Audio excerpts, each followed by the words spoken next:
छठ पर्व क्यों मनाते हैं, कैसे मनाते हैं और इस पर्व में आखिर सूर्य देव को अर्घ क्यों दिया जाता है, तो चलिए आज इस पर बात करेंगे। जी हाँ दोस्तों, ऐसे तो हिंदू धर्म में बहुत सारे त्यौहार मनाए जाते हैं, लेकिन एक बिहार और उत्तर प्रदेश के एरिया में बहुत ही धूमधाम तरीके से एक और त्यौहार मनाया जाता है, जिसे कि हम लोग छठ पर्व कहते हैं, जिसके लिए की तैयारी कार्तिक माह के शुरू होते ही हो जाती है। लेकिन दोस्तों, अभी भी आप लोगों को यह लग रहा होगा कि आखिर इस पर्व को क्यों मनाते हैं। तो दोस्तों, इसको जानने से पहले यह जान लें कि आखिर इस पर्व को मनाने के पीछे क्या प्रतिक्रियाएं हैं, इस पर्व को कैसे मनाया जाता है।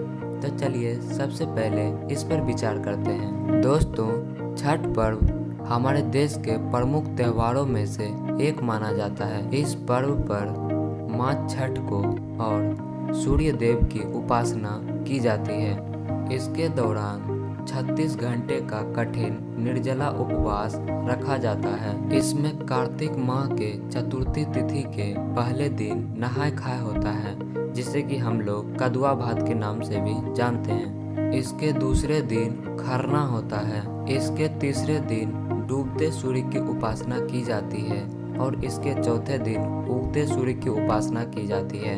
तो चलिए अब इस पर बात करते हैं कि आखिर इस पर्व को क्यों मनाया जाता है, आखिर इस पर्व को मनाने के पीछे क्या रीजन है। धर्म शास्त्र के अनुसार कहा जाता है कि छठ माता को ब्रह्मा जी की मानस पुत्री कहा जाता है और 4 दिनों तक चलने वाला यह पर्व मुख्य रूप से सूर्य देव की उपासना के लिए की जाती है। इसके अलावा संतान के सुखद भविष्य के लिए भी इस व्रत को रखा जाता है और कहा जाता है कि छठ पर्व करने से जो निसंतान है, जिसे पुत्र की प्राप्ति नहीं हुई है, उसे भी छठ माँ की कृपा से पुत्र की प्राप्ति होती है। इस पर्व को मनाने के लिए विशेष प्रक्रिया को ध्यान में रखा जाता है, जिसमें कि सबसे पहली प्रक्रिया होती है नहाय खाय। छठ पर्व के पहले दिन को नहाय खाय कहा जाता है। इस दिन घर की साफ सफाई करके छठी व्रती स्नान कर पवित्र तरीके से शाकाहारी भोजन करते हैं। इस दिन को कद्दू भात भी कहा जाता है और इस दिन चावल, चने की दाल और कद्दू की सब्जी को बड़े नियम धर्म से बनाकर प्रसाद के रूप में ग्रहण करते हैं।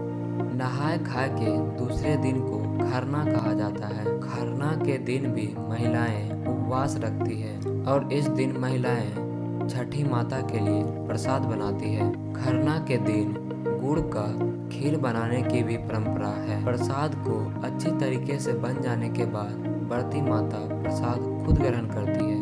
उसके बाद परिवार के सभी सदस्यों में बांटा जाता है और इस दिन भगवान सूर्य की विधिवत पूजा की जाती है। खरना के बाद वाले दिन को प्रथम अर्घ्य बोलते हैं। इस दिन संध्या काल में अस्तगामी सूर्य यानी डूबते हुए सूर्य की उपासना की जाती है और सूर्य देव को जल चढ़ाया जाता है। कहा जाता है कि सूर्य देव को बड़े ही विधिवत तरीके से अर्घ्य चढ़ाना चाहिए। प्रथम अर्घ्य के बाद वाला दिन होता है द्वितीय अर्घ्य। इस दिन सुबह के समय यानी सूर्योदय के समय सूर्य देव को जल चढ़ाया जाता है। ऐसा माना जाता है कि अगर सूर्य देव को सही तरीके से जल चढ़ाया जाए तो जिंदगी की सारी मनोकामनाएं पूरी हो जाती है और सारे दुख दर्द दूर हो जाते हैं।